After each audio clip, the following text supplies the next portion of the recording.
Yo, what is good? My anniversary people. What is good? Honestly, I am terrified of what's gonna happen. I really thought I understood where things could go, but like I said, that is one of the dumber things you can do with this show because they will just continuously throw things in your face and hit you with a different loop every time. Not only that, something that came into my mind when we were watching it is that our character realized he's gonna end up in the same like future uh, if this plays out. But if that is the case, doesn't that mean he can always go back and change it? Which also means whatever changes he continuously makes throughout the whole show, he practically has a way to change it. Like anytime something is not the way he likes it, he can change it, which is kind of overpowered now that I'm thinking about it. So as long as he lives every situation, it's going to be a gamble of what the future turns out to be. Seeing how he has that much control over it.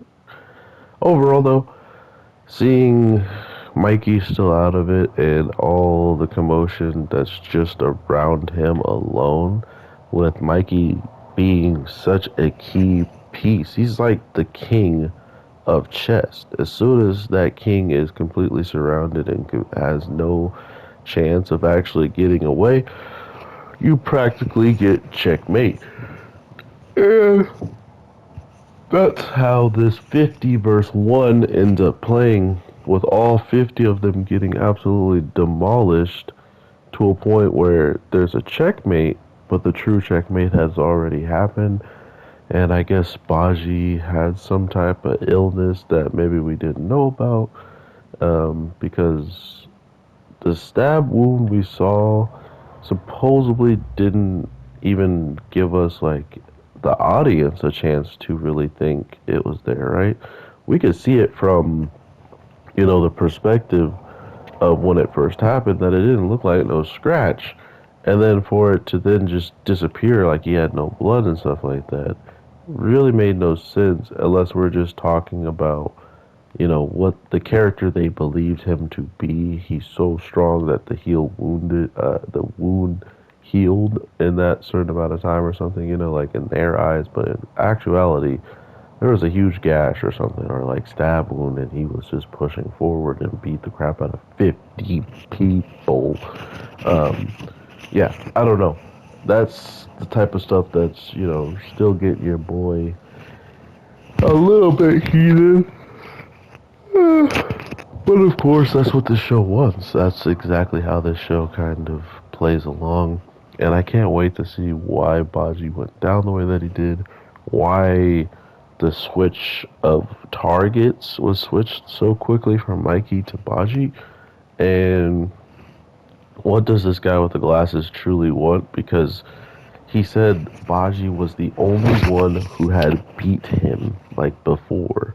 And it almost sounds like there might be two people capable of time traveling, and I think that would actually be the scariest thing, because the true person who knew how things should have played out is the guy with the glasses nonetheless. How did he all of a sudden be part of this fight this whole entire time, and then the only time we're actually seeing him is when he is fighting against what's his face, against the guy who's trying to assassinate Mikey, practically, right? Like, that's the one time he shows up. Not to mention, he called Hama a man with sin and punish on his fist. And then on top of that, he also knew this guy in the black mask, almost as if this guy sat in the back and waited for this perfect opportunity to let his boss completely knock him out with one punch, giving him the credit. You see these things. I'm, But yeah, with all that being said, everybody, I hope you're having an amazing day, night, evening. I got so much anime to record it would make your head spin, so I'm gonna get to it. And One Piece is dropping later tonight. So with that being said, take care and praise.